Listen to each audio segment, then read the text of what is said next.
Oi, sejam bem-vindos. Eu sou o professor Paulo Henrique e vou falar com vocês hoje sobre a obra O Cão dos Baskervilles. E que obra, hein? Escrita pelo Sir Arthur Conan Doyle lá entre 1901 e 1902, esse livro foi simplesmente o retorno triunfal de Sherlock Holmes, que todo mundo achava que tinha morrido, né? E ele voltou com tudo, num caso espetacular. O Cão dos Baskervilles é uma mistura perfeita de mistério, daquela dedução genial que só o Holmes tem, com um terror gótico de arrepiar. Pra gente entender o impacto dessa história, a gente tem que voltar pra Inglaterra vitoriana. Pensa só, era uma época de contrastes. De um lado, a ciência bombando, a indústria, a razão em alta. Do outro, um fascínio enorme pelo oculto, por lendas, por fantasmas. É nesse cenário que o Doyle nos joga, criando um clássico que define o gênero de mistério até hoje. E o livro já começa com essa imagem, né? Forte, aterrorizante. Essa frase que descreve a tal besta que assombra a família Baskerville já joga a gente bem no meio do conflito. De um lado você tem o sobrenatural, o medo que vem do folclore, uma criatura que parece ter saído do inferno. E do outro, você tem a mente do Sherlock Holmes, a lógica pura, fria, que não aceita nada que não possa ser provado. Então isso aqui não é só um mistério, é a promessa de uma batalha épica entre a ciência e a superstição, entre a luz da razão e as sombras do medo.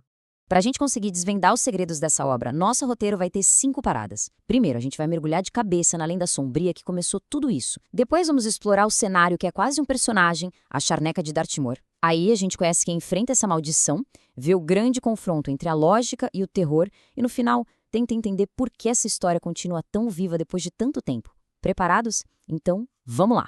Nossa investigação começa exatamente onde a história começa, com uma lenda terrível lá do passado. Uma história de maldade, de pecado e de uma vingança sobrenatural que simplesmente se recusa a morrer. É uma sombra que se estende até o presente, preparando o terreno para um mistério que vai testar todos os limites do Sherlock Holmes e fazer a gente se perguntar se os fantasmas do passado podem mesmo voltar para nos assombrar. A maldição tem raízes lá no século XVII, na história de um cara chamado Hugo Baskerville. Ele era o típico nobre cruel, profano, um sujeito terrível. Num ato de pura brutalidade, eles sequestram a jovem, que acaba morrendo. E aí, como uma espécie de castigo divino, ele é atacado e morto por uma besta demoníaca na frente de todo mundo. Pronto. A maldição estava selada. Um pecado do passado que vai assombrar a família para sempre.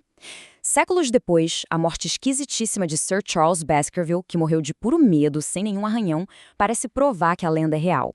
E agora, o último da linhagem, Sir Henry, está chegando para assumir a herança. E o perigo, claro, está no ar. E olha só para essa criatura. A lenda não fala de um cachorro qualquer, né? É uma entidade, um bicho quase do apocalipse. Cada detalhe foi pensado para causar o máximo de pavor. O tamanho gigante, os olhos que parecem que pegam fogo, o uivo que ecoa e gela até a espinha. É a pura encarnação do mal, uma força que parece estar além de qualquer explicação lógica.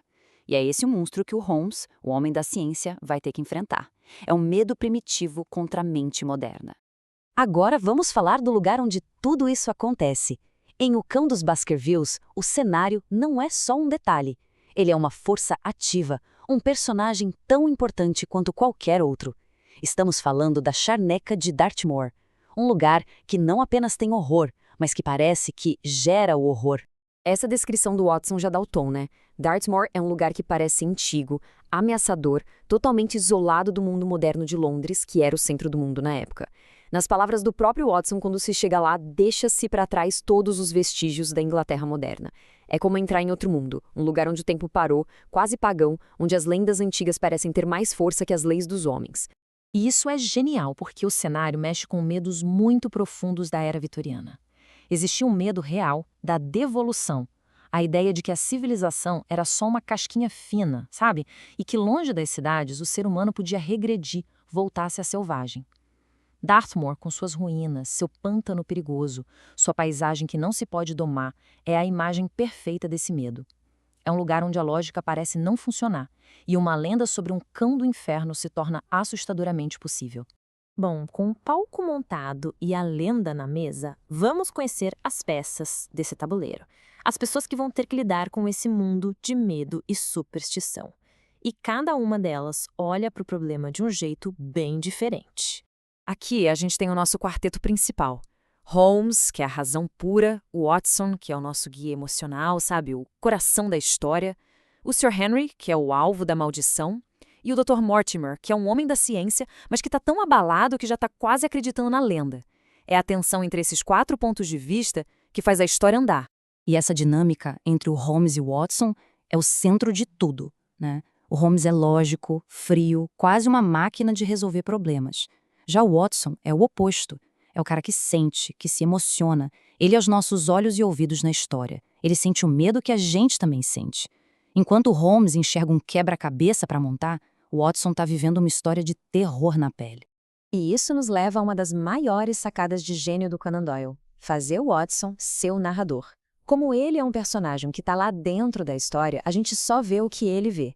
A gente não tem a menor ideia do que o Holmes está pensando. As deduções do Holmes parecem mágica, porque a gente não acompanha o raciocínio dele. Isso deixa o suspense lá em cima e coloca a gente no lugar do Watson, tentando resolver o caso junto com ele, sentindo as mesmas frustrações e o mesmo medo. Ok, a tensão foi criada, o medo está instalado. O Watson está completamente mergulhado nesse clima de terror de Dartmoor. Mas é agora que o jogo vira. Das sombras, a razão pura, na figura de Sherlock Holmes, aparece para começar o seu ataque contra a superstição e o medo. E aqui vem o grande plot twist da história, um dos momentos mais famosos da literatura de mistério. O Holmes, que todo mundo achava que estava em Londres resolvendo outros casos, na verdade nunca saiu de lá. Ele estava esse tempo todo escondido na charneca, morando numa cabana antiga, investigando tudo por conta própria, longe de toda a distração e principalmente longe do medo que estava envolvendo todo mundo. É incrível o contraste. Enquanto o Watson estava vivendo o terror, o Holmes estava trabalhando como um cientista. Ele observava os mínimos detalhes que ninguém via, analisava as provas com uma frieza de dar inveja, estudava o comportamento das pessoas e até usava disfarces para conseguir informação. Ele estava metodicamente desmontando a lenda, pedaço por pedaço, transformando um conto de terror num caso de lógica. Essa frase do Watson, quando ele finalmente encontra o Holmes, é simplesmente fantástica. Ele descreve o Holmes como se ele fosse parte da paisagem, uma figura sombria, pensativa, e no fundo é isso mesmo. Para conseguir derrotar o monstro daquele lugar, o Holmes precisou se tornar um com aquele cenário ameaçador. Ele teve que entrar no domínio do irracional, habitar a escuridão, para poder impor a sua lógica e arrancar a verdade de lá. E aqui vem o clímax, o triunfo da ciência. A aparência sobrenatural do cão, os olhos de fogo, a boca brilhando, tudo se resolve com uma explicação química bem simples: fósforo. Uma substância comum, usada com uma criatividade maligna, foi capaz de criar a ilusão de um demônio. O sobrenatural, no fim das contas, era um truque. E isso nos leva à grande conclusão do Holmes. O maior mal não vem de lendas antigas, vem da ganância e da crueldade das pessoas. Bom, com o caso resolvido e a razão vitoriosa, agora a gente pode dar um passo para trás e pensar: por que essa história, depois de mais de 100 anos, continua fascinando tanta gente no mundo todo? Qual é o segredo?